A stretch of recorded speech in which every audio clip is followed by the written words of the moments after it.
ایک یاد بنانے کے خواہش مند ہے کہ افغانستان کے شہر دست ارچی میں خداوند کریم کی برکتوں کا نزول جاری.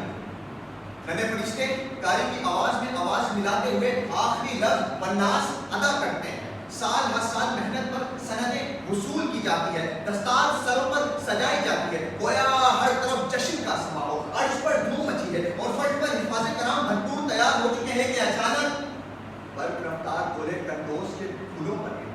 خوشبو سے مہکتی ہوئی زمین لہو کی بو سے لیس ہو جاتی ہے اور سفید گلافوں میں سینگی ہوئی آنکھوں کے جاگتے بہموں, چیختی خواہشوں اور چلچلاتی خراشوں کے دیے بجھ جاتے ہیں. اور عالم وقار ہم اپنے سروں پر علم کا تاج سجائے سوشل میڈیا پر خاصا کے کتے کو وائرل کرتے نظر آتے ہیں, مگر ان ننھے فرشتے صرف بچوں کے لیے خاموش کیوں؟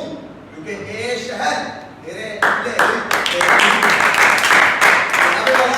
جہاں علم کا معیار یہ ہو کہ انگریزی بولو گے تو عزت ملے گی, انگریزی بولو گے تو نوکری ملے گی, تو آج اوقات مجھے کہنے دیجیے میرے شہر کے اہل علم بے ضمیر ہوئے. جناب والا جب علم کا جنازہ نکالتے ہوئے اہل علم اپنی 2 گز کی زمین پر خدا بن بیٹھے تو نادیدہ سراپوں کی جبی پر قہر کے بادل منڈلانے لگتے ہیں. تو کہیں مشال خان کو قتل کیا جاتا ہے, تو کہیں منارہ پر گولیاں برسائی جاتی ہیں, تو کہیں عاشقان رسول امجد فرید صاحب کو شہید کیا جاتا ہے, تو کہیں محسن پاکستان ڈاکٹر عبدالقدیر خان کو نظر بند کیا جاتا ہے, تو کہیں سیالکوٹ میں 2 بھائیوں کو ڈنڈے مار مار کر مار دیا جاتا ہے, تو کہیں فرقوں کی آڑ میں معصوم لوگوں کی جان لی جاتی ہے, تو کہیں لسانیت کی بنیاد پر سندھی اور مہاجر واپس میں لڑایا جاتا ہے, تو کہیں عبدالغنی کے جذبات کے ساتھ کھیلا جاتا ہے, تو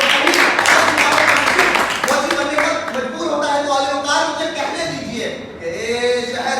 تیرے اہل علم بے ضمیر ہوئے. جناب والا علم تو سقراط کی آواز تھی, عیسیٰ کا لہو, علم عباس علمدار کے زخمی بازو, علم بیٹے کے نہیں قبر پہ ماں کے آنسو, علم سر بستر ہو تو حق کا ولی ہوتا ہے, اور علم کربلا میں ہو تو حسین ابن علی ہوتا ہے. اور اے علم والے وقت